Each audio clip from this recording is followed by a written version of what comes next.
Gawing mas effective at exciting ang iyong mga videos by adding sound effects. Tara sa CapCut. Itapat natin ang playhead natin kung saan tayo maglalagay ng sound effects. On this example, maglalagay tayo dito sa pagpasok ng logo ng CapCut, then tap ang audio, tap sound effects. Maraming available dito, so pili ka na lang dyan.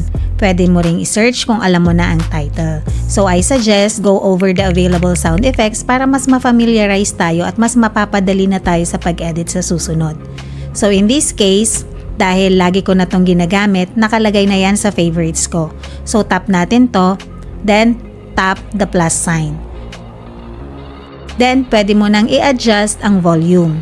So gawin mo yan sa lahat ng part na gusto mong lagyan ng sound effects. So here's before, adding music naman tayo for this tutorial. And here's after. Adding music naman tayo for this tutorial. Sana may natutunan. Okay, bye!